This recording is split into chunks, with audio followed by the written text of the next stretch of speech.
Casey here. This podcast actually came about from a book that I've been working on that will launch in 2024 called In Search of You. It was a result of a second divorce, a big life change, meeting someone that I would ultimately be in a serious relationship with, which was totally unplanned and unexpected. And all of the things that come about during that time, like just a lot of self-awareness and discovery and understanding and change. And I think the most important thing that happened for me was experiencing joy again, which was something that I think I left back in my childhood, or at least my early adulthood.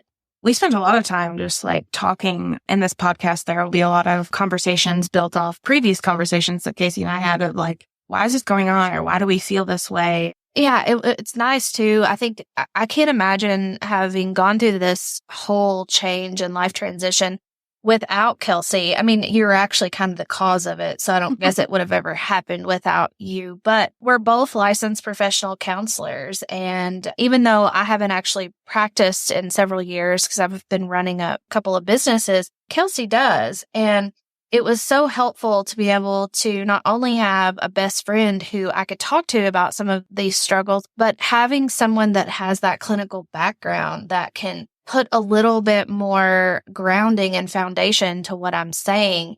It helped me connect so many dots.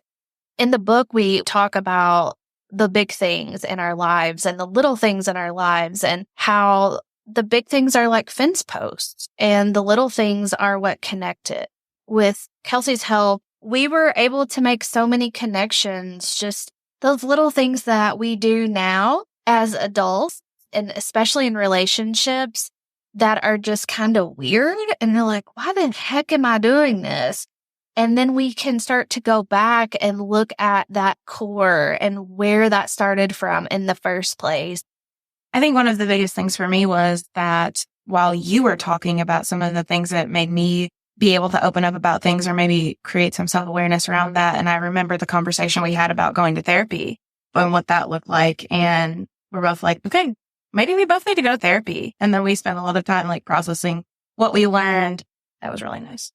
Yeah. And for me, it's embarrassing in a lot of ways, but being a counselor myself and having never gone to therapy, I mean, that was dumb. I don't know. It was dumb. I don't know why I did that. Like, they should make you do that when you go through school. I had so many blinders up. Well, you remember I was sitting there super nervous and I was asking Casey, okay, like, is it okay for a therapist to ask for a therapist? And I trusted Casey in this weird capacity and I wanted somebody who would point me in the right direction. And so sitting there and being nervous, I think you had the same kind of response of not towards me, but towards yourself of like, I never thought about therapy before. Yeah. And this makes me nervous. And why does this make me nervous? Yeah, maybe this is something I need to do. But as I started going through that process, I learned a lot of things and joy was a big part of it. I realized, oh my gosh, like I have been over functioning and overworking and overdoing for so long.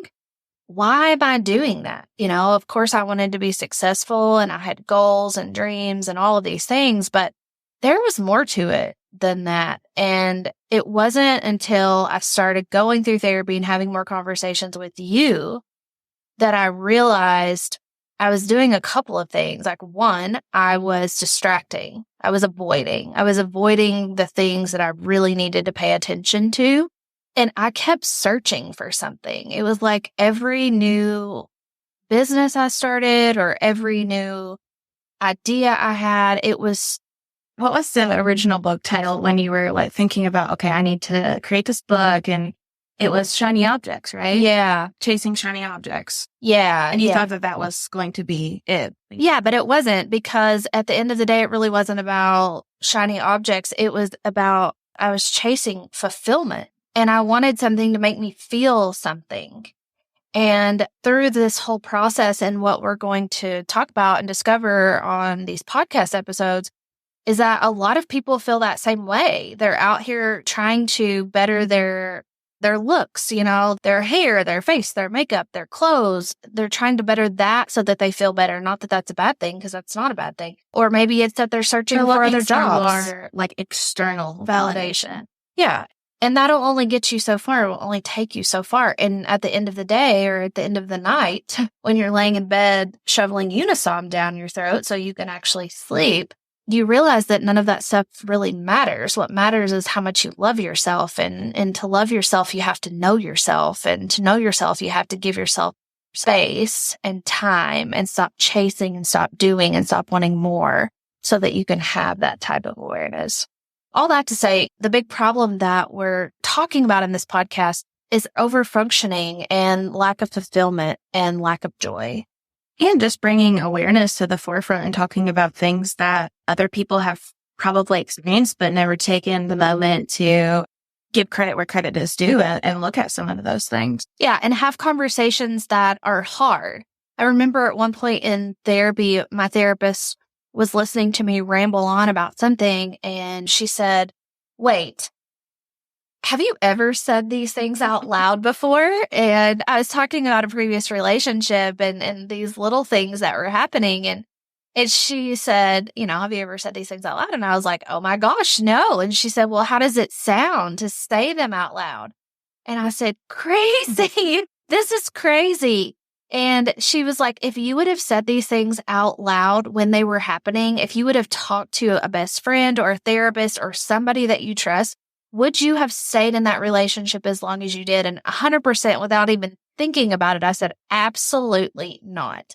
And so we're going to have conversations on this podcast that probably need to happen more often, like sex. Oh, yeah, sex too. That's Kelsey's favorite thing to talk about. I'm going to talk about sex, about family dysfunction, about attachments, conflict, about trauma, everything, everything that happens in life that we tend to skim over or avoid or minimize. And these are just real. I mean, it's just going to be very unfiltered, very real. So you can tattle on me. That's okay. I'm sure you'll do the same. I'll still love you. We hope you subscribe to our podcast. We're going to have so much fun and like, share with your friends. All the things. All the things. Till next time. Later, besties. Later, besties.